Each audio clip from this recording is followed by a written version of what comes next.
Apple tried to kill my channel. Here's why.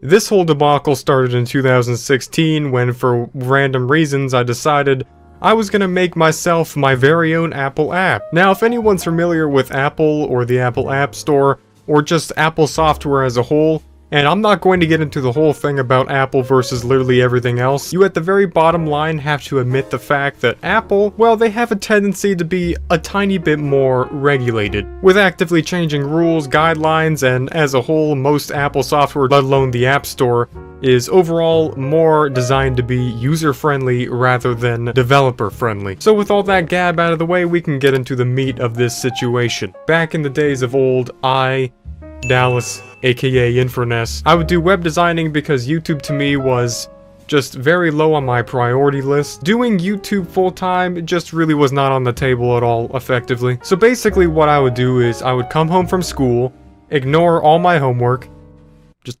forget that stuff, and get straight into coding random things, and then record a very bad let's play on a random indie game, maybe afterwards, and then post it to my channel, which barely had any subscribers at the time. And after all that, I had created my website, which became connected with this YouTube channel after a full 2 years of work just by myself. I decided it was time to up the ante a little bit. I got bored with web design, so I basically decided to only hire 5 people from that point on to edit my website, which works. This way I could have time to actually go on to the next level and start making myself an Apple app. And by the way, this is still available to this very day. The making of the app was the easy part. I'm not even kidding when I say that I just copied and pasted my entire website into this app. Straight up. Not even any changes to it. No, the real final boss in this situation, it was having to understand every rule, regulation, restriction involving actually publishing it to the App Store. To set a precedent, or a slight foreshadow, on how you can imagine shit starts to hit the floor. Simply put, once you have an app on the App Store, it's pretty much just team deathmatch at that point. Any, and I mean any, change in the terms of guidelines or terms of service for Apple at any point, it doesn't matter when, guess what? You're responsible for having to go out of your way to change your app to abide by it at all times. Literally no exceptions. And they will not tell you, might I add. They will not tell you when they change anything. Basically, they expect all app developers to essentially double scan the 169 pages in the Apple Terms of Service on a daily basis in order to avoid their life from being instantaneously because, ladies and gentlemen, if you do not abide, you might think, oh, they'll remove your app, and yes, you're right, they will. I mean, just go look at what happened to Fortnite in that whole situation. If you're not familiar with that, you could easily just look it up. But apparently, in my case, no. It goes quite a bit further than that. So what happened was when I copied and pasted the website into the app was, well, obviously, I sell merch related to my YouTube channel on my website. And I have been for literally years. I mean, I actually did not even sell my first merch until about June of 2018, despite me having all my shops public for about 3 years before that, all the way in 2015, so that stonks right there. All the functionality of the website basically ended up in the app, even the availability of how you buy the merch in the app as well. So you can imagine at this point, nothing too avant-garde or egregious just yet, right? Wrong. So Apple is very, what's the word? It's at the tip of my tongue. Well, for lack of a better term, they enjoy having money, and especially out of other people's work. So, you are not allowed to have your own independent payments or transactions just at all.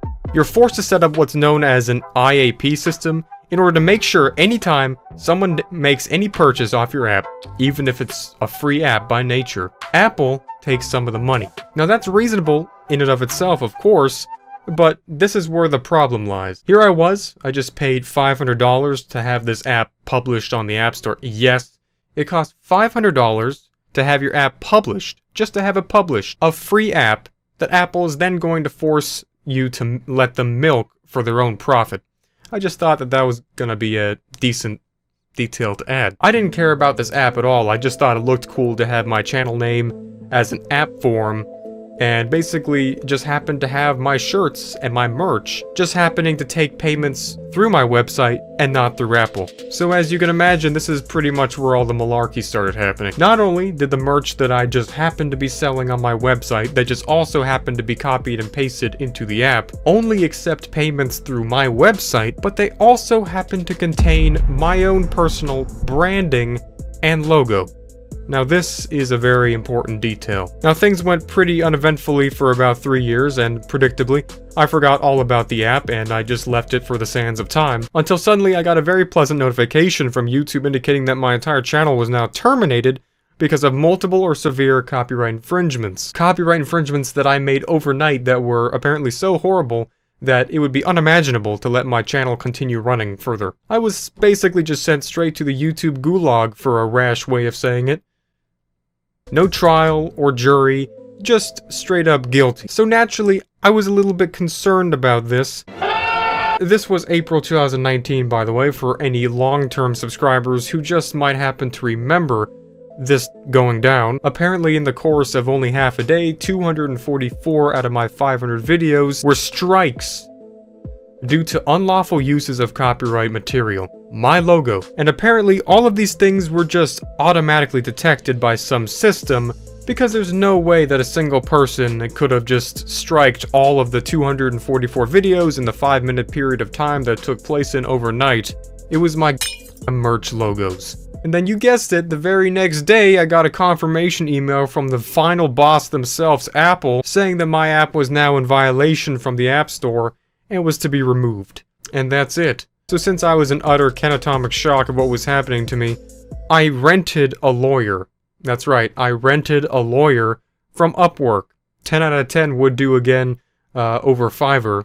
Just saying, alright, not gonna lie, don't hate. Basically to figure out what in the mother of pearl was going on. And it turns out that buried deep in Apple's App Store terms of service, not only do you have to pay $500 to publish an app to the App Store, they somehow managed to assume that they reserve the rights to material in the app once it's published on their App Store as their own intellectual property. Things such as visual material, motion graphics, and still graphics.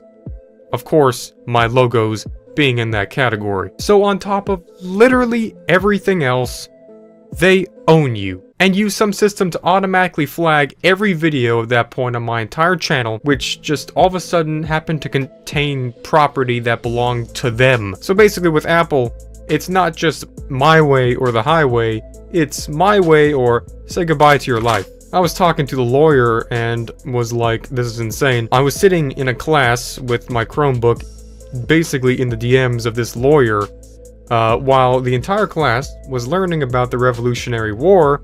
I was having a legal battle secretly with the largest company on Earth. And by the way, just my god, half my life savings went to the paycheck of that lawyer just because of this. Like, pretty much everyone in this situation was just handing out L's to me, like Girl Scout cookies. But it all worked out after about 20 hours of straight no sleep and constant emails back and forth. The man, who was apparently a saint, managed to get Apple to release all the claims from my videos in exchange for me setting up an IAP system for my app, in which case they would also reinstate the app as well. So it goes without saying, yes, I took that deal because it's like having 3 options when you have a gun stuck to your face.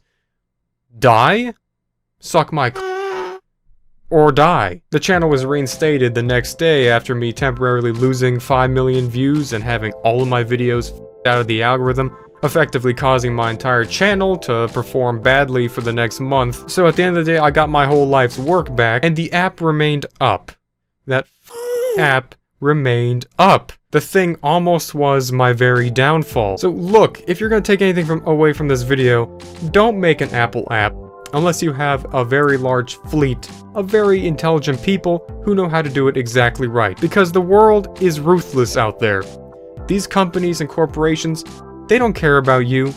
They only care about their profit and their bottom line. And of course, what inspired this video is the fact that it's almost the 2-year anniversary of this situation happening, and to this day I have not talked about it until now, so I decided to reminisce in the total fever dream that it was. And yeah, that's how Apple tried to kill my channel. And it's actually kind of ridiculous how ruthless they are in their methods. It's kind of crazy how even things as large as Fortnite, with the amount of sales and popularity that they have, are just simply not even able to compete at all with the power Apple has, because they just got completely yeeted out of the App Store themselves and they couldn't do anything except make a big fuss to their own fans about it and try to make some kind of a trending hashtag on Twitter. That's pretty much the moral of the story. My name's Dallas, aka Infernus. Thanks for watching this video, and I'll see you in the next one. Goodbye.